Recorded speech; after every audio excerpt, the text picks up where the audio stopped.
이번 시간에는 지난 시간에 이어서 미국, 일본, 중국 등 각 나라별 기초식품군과 식생활 지침을 알아보겠는데요.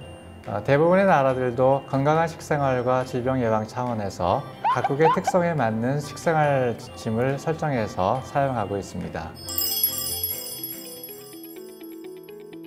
미국 같은 경우는 농림부와 보건복지부에 의해서 1980년에 식생활 지침을 제정한 이래로 매 5년마다 개정하고 있는데 2살 이상의 일반인들을 위해서 식생활 가이드로 활용하고 있다고 합니다. 가장 최근인 2015년에 개정 발표된 식생활 지침은 과체중과 비만이 급격하게 증가하는 것을 우려해서 적정한 체중 유지와 균형식에 중점을 두고 있다는 것이 특징입니다. 미국인을 위한 식생활 지침 중에서 주요 권장사항을 보면 모든 식품과 음료는 건강한 식사 형태에 맞도록 적절한 열량으로 섭취하자. 두 번째로 건강한 식사 형태에 포함되는 식품으로는 다양한 종류의 채소, 과일, 곡류, 특히 전곡, 저지방 또는 무지방 유제품과 단백질 식품류, 즉 육류, 달걀, 두류, 견과류 등이다. 세 번째는 건강한 식사 형태에서 제한하는 것은 포화지방, 트랜스지방, 설탕, 나트륨 등이다. 네 번째는 미국인을 위한 신체활동 지침을 따르도록 한다 등으로 구성되어 있습니다. 미국의 경우 권장하는 식품류와 제한하는 식품류를 명확하게 분류하는 것이 우리나라와는 조금 차이가 있는 것 같습니다. 중국의 경우에는 1989년에 중국 영양학회에서 식생활 지침을 처음 제정하였고 식품 중심의 식생활 지침에 대한 요구가 높아지면서 1997년에 이를 개정하고 식품 구성 탑을 제시하였다고 합니다. 최근인 2016년에 개정된 중국의 식생활 지침을 보면 곡류를 주식으로 하여 다양한 식품을 섭취하자, 식사와 신체 활동의 평형을 유지해서 건강 체중을 유지하자, 채소, 과일, 우유류 및 콩제품을 많이 먹자, 적당량의 생선, 가금류, 달걀, 육류를 먹자, 소금과 유지류는 적게 먹고 당류 섭취량도 조절하면서 술을 제한하자, 음식물의 낭비를 줄이고 식문화를 개선하자 등으로 구성되어 있습니다. 일본에서는 1985년에 처음으로 식생활 지침이 제정되었고 1990년에 연령층별로 세분화되었다고 합니다.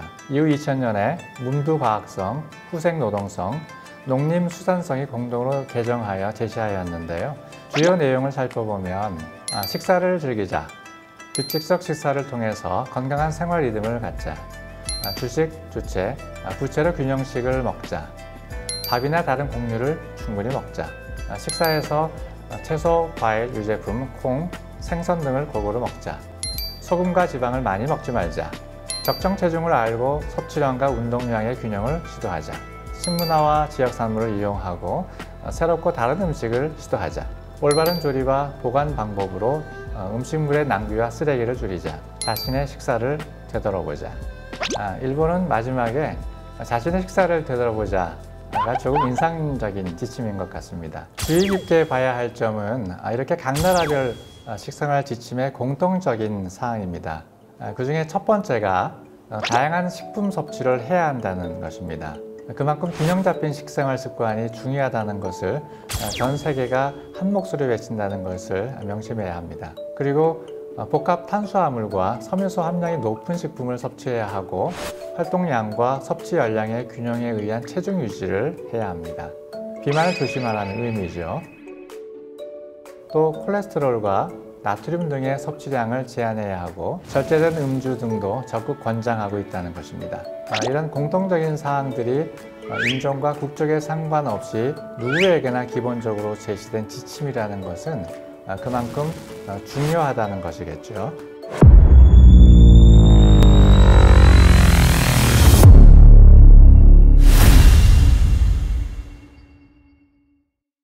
좋은 건강으로 삶의 질을 높이려면 우리가 매일 먹는 식품이 가진 영양소를 알고 우리 몸을 건강하게 해주는 식품을 올바로 챙겨 먹는 노력을 기울여야 합니다. 그러나 평생을 건강하게 살기 위해 먹는 공부를 하는 사람은 많지 않습니다. 먹는 일도 운동이나 외국어처럼 부지런히 배우고 익혀야 합니다. 어떤 식품들을 먹는 것이 균형 있는 식생활인지 좀 더 구체적으로 알아보겠습니다. 균형이란 섭취하는 식품이나 영양소 측면에서 어느 특정한 것에 치우침이 없는 것을 의미하겠죠. 즉, 모든 영양소가 적정한 양으로 포함되어서 특정 영양소나 식품에 치우치지 않게 구성된 식사인데요. 그래서 누구나 손쉽게 균형 식단을 작성하는 데 이용하도록 만들어진 것이 바로 기초식품군입니다. 어느 음식을 얼마만큼 먹어야 하는지를 개인이 결정하는 데에는 현실적으로 많은 어려움이 따릅니다.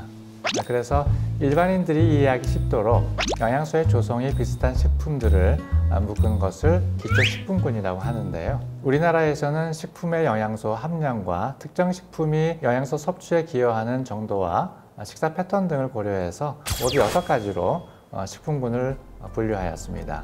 첫 번째는 곡류, 두 번째는 고기, 생선, 달걀, 콩류, 세 번째는 채소류, 네 번째는 과일류, 다섯 번째는 우유, 유제품류, 여섯 번째는 유지, 당류 등입니다. 이렇게 구분만 해놓으면 일반인들은 6가지 식품군이 차지하는 중요성과 양을 이해하기 힘들죠. 그래서 실제 식생활에서 쉽게 사용할 수 있도록 그림으로 표시한 것이 있는데요. 바로 식품 구성 자전거입니다. 식품 구성 자전거는 영양소를 골고루 섭취할 수 있도록 하루에 어떤 식품을 얼마나 먹어야 하는지 쉽게 알려주는 그림인데요. 과잉 섭취를 주의해야 하는 유지 당류를 제외한 5가지 식품군을 위주로 균형 잡힌 식사를 해야 한다는 의미를 전달하기 위한 목적으로 만든 겁니다. 주식으로 가장 많이 섭취해야 할 곡류는 매일 2회에서 4회로 가장 넓은 면적을 차지하고요. 고기, 생선, 달걀, 콩류는 매일 3, 4회, 채소류는 매 끼니 2가지 이상, 과일류는 매일 1~2개, 우유 유제품은 매일 1~2잔을 섭취하는 것을 표현하고 있습니다. 꼭 기억해서 건강한 식생활 습관을 가져야겠어요. 이번 시간은 여기까지 하고요. 다음 시간에는 이 식품 구성 자전거를 바탕으로 해서 균형 잡힌 식사 구성은 어떤 건지, 권장 식사 패턴의 섭취 횟수와 분량은 어떠한지에 대해 좀 더 구체적으로 알아보도록 하겠습니다.